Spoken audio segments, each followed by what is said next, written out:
estudantes da segunda série, eu sou a professora Ana Carolina e vamos para mais uma aula de Biologia. Na aula de hoje vamos falar sobre répteis, a segunda parte. Vamos lá? Objetivos da aula de hoje: compreender a fisiologia geral desses animais e entender a ecologia dos répteis. E vamos começar com uma reportagem. Teiu é lagarto que se torna ativo principalmente na primavera e no verão. Espécie que pode medir até 1,5 metro, ocorre em quase todo o país e costuma hibernar nos meses mais frios. Você já deve ter visto esse animal em algum lugar, né? Mas é mais comum de encontrá-los no verão ou na primavera. Quem vai para o litoral no verão, provavelmente já deve tê-lo visto alguma vez. Imagine que ele tem até 1,5 metro, não passa despercebido, não é mesmo? Então, me diga, você já deve ter visto esse teiu parado em algum lugar, perto da sombra, né? Pegando um sol, com base em tudo que você já viu sobre o grupo dos répteis, né? Afinal, estamos na segunda aula. Como poderia explicar esse comportamento? O que faz com que esses animais fiquem parados debaixo do sol por bastante tempo? Pois é, eles não conseguem regular a temperatura do corpo, eles dependem do sol para isso. Tá? Então, as características principais desse grupo, né? Eles são ectotérmicos, né? Tem a ectotermia. Isso quer dizer que é um mecanismo de regulação da temperatura corporal a partir de uma fonte externa de calor, ou seja, o sol. É daí que vem o termo lagartear. Aquela pessoa que fica ali no sol, pegando um solzinho, aquecendo o corpo, está lagarteando, não é mesmo? Vem daí, dessa informação. Aqui nós temos alguns animais, aqui está mostrando o lagarto, né, no sol do meio-dia, no finzinho da tarde, enquanto tem a presença do sol, ele está ali aquecendo o corpo dele, ok? Bom, além da ectotermia, outras características importantes, né, deste grupo, os pulmões, né? Esses animais, eles têm pulmões maiores, mais complexos, mais eficientes, por exemplo, que os dos anfíbios, né? Tem essas câmaras internas, tem os alvéolos pulmonares que já são bem parecidos com os nossos, por exemplo. Tá? Então, os dos anfíbios parecia mais dois sacos onde o ar entrava, não tinha tanta essa troca de gases, não é mesmo? Já o pulmão que tem esse parênquima, né, que tem esses alvéolos pulmonares, é muito mais especializado, além de ser muito maior, ok? E vamos para a primeira atividade.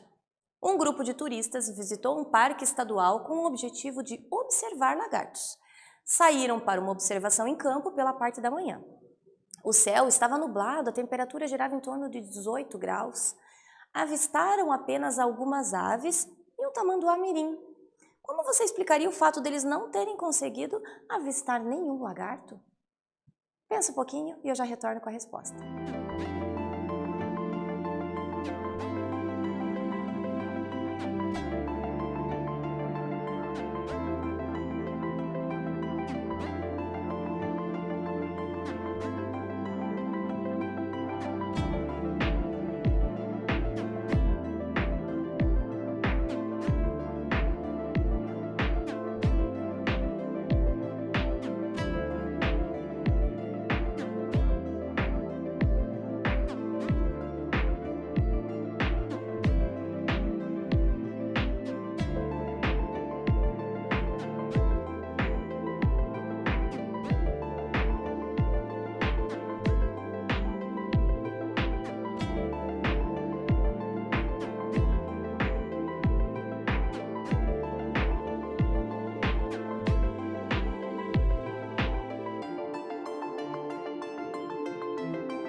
Então, caro aluno, conseguiu descobrir?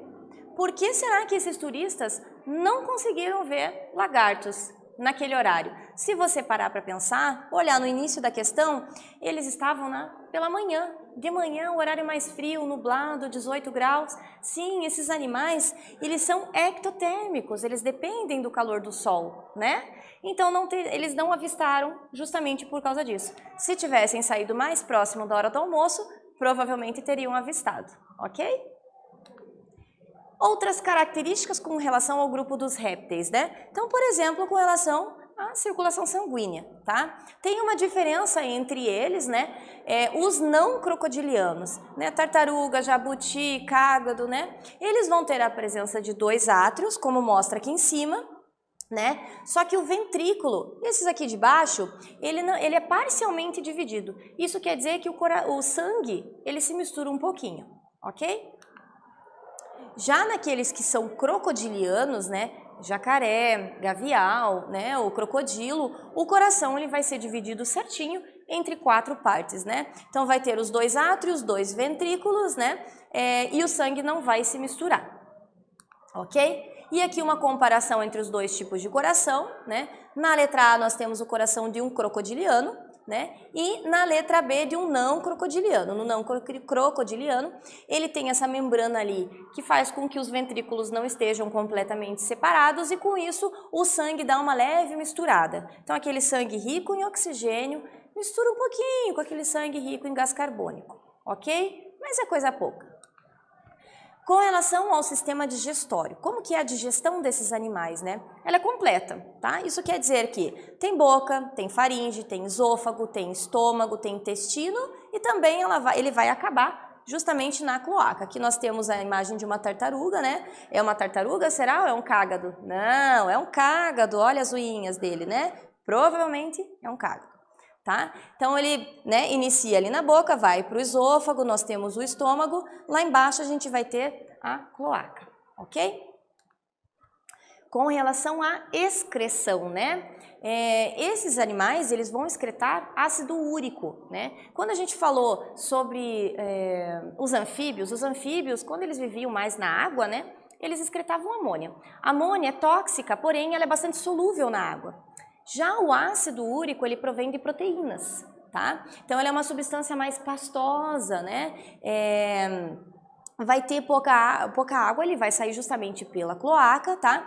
E essa excreção, ela vai permitir uma economia de água, tá? Isso quer dizer que esse animal, ele vai poder ficar mais tempo sem beber água, por exemplo. Por quê? Porque ele já tem as escamas, né? Que faz com que ele consiga economizar água, né? Então, ele sua muito pouco, tá? Além disso, ele vai excretar ácido úrico, que é uma substância bem pastosa, sai pouquíssima água.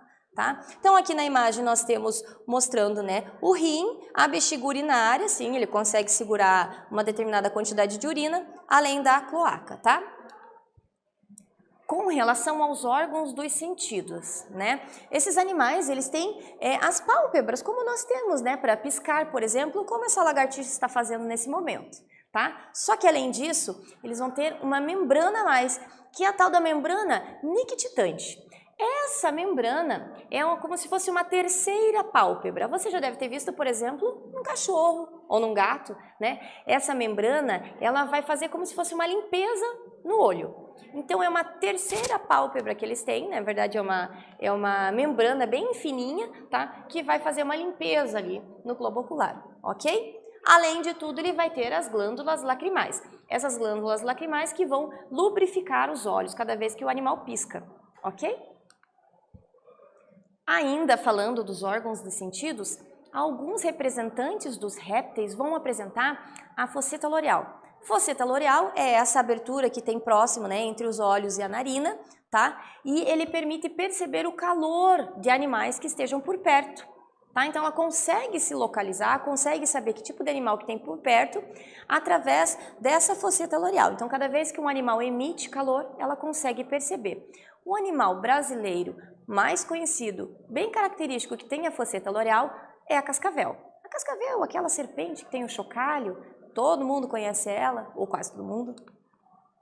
Com relação à reprodução, nós temos algumas curiosidades, né? Então, como vocês já devem ter percebido pelas imagens, eles botam ovos, sim.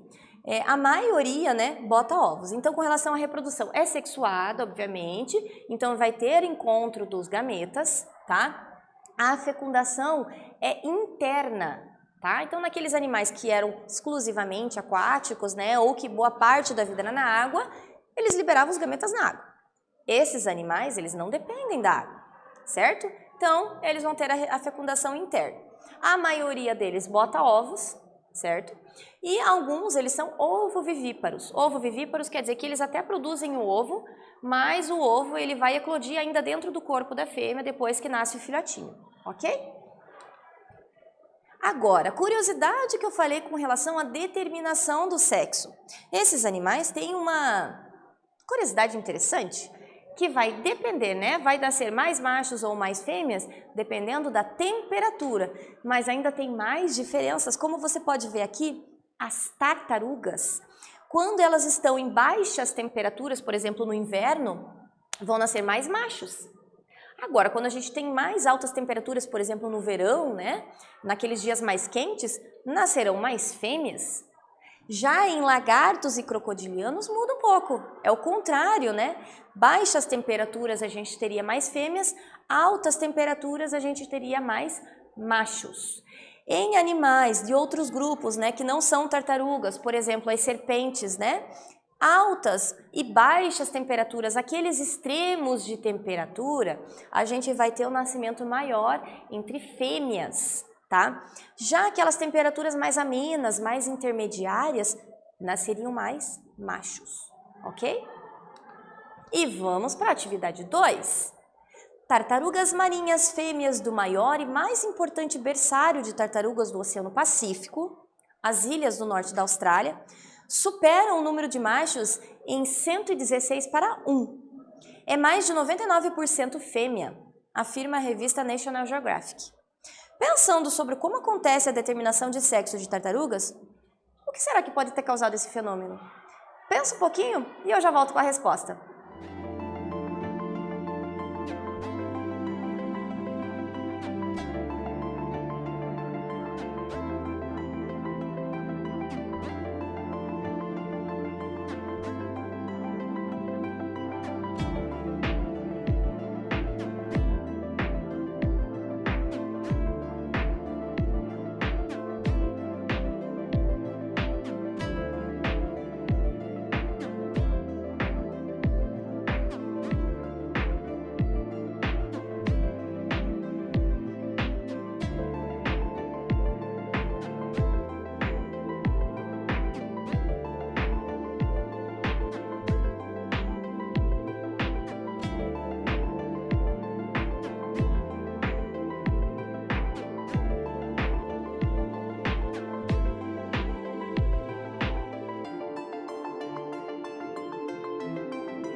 Então, conseguiram chegar numa resposta? Por que será que mais tartarugas fêmeas, né, tartarugas marinhas fêmeas, estavam nascendo ali no berçário, ali no Oceano Pacífico, né? O que aconteceu para tanta tartaruga fêmea nascer e tão poucos machos? Não é mesmo? Se você lembrar do slide anterior, da imagem anterior, eu falei sobre a determinação do sexo desses animais, né? A determinação do sexo desses animais é por conta da temperatura. Então, o principal motivo, né, desses animais de estar nascendo mais fêmea é justamente o aquecimento global, tá? Altas temperaturas aquecem a areia e vão, consequentemente, aquecer os ovos, né? Aí é mais uma consequência, né, dessas mudanças climáticas, do aquecimento global. E o que pode implicar, né, nisso tudo? Mais fêmeas nascendo quer dizer que são menos machos. Esses animais, eles têm reprodução sexuada, então precisa do macho e da fêmea. Se não tem machos para se reproduzir, essas fêmeas vão uma hora morrer, né, porque todo animal tem seu ciclo de vida, sem se reproduzir, tá? Novas tartarugas não nascerão e essa espécie poderá entrar em extinção, certo? Então tá aí mais uma consequência, né, das mudanças climáticas, tá? Já observada em algumas regiões. Bom, com relação à distribuição geográfica, vamos pensar se os répteis são ectotérmicos. Isso quer dizer que eles dependem da temperatura ambiente para aquecer o seu corpo, não é mesmo? Quais regiões a gente encontraria mais répteis no nosso planeta, não é mesmo? Se você olhar aqui no mapa, você vai perceber que em vermelho é onde tem a maior incidência desse grupo. Então aqui, por exemplo, né, é dos répteis, né? Aonde está a cinza seria 0, não tem nenhum, você não vai encontrar, certo? Azul seria entre 1 e 2, 3 e 5, até 13. Conforme vai escurecendo aqui nessas regiões, né, mais próximas, até você consegue encontrar alguns, mas muito poucos, tá?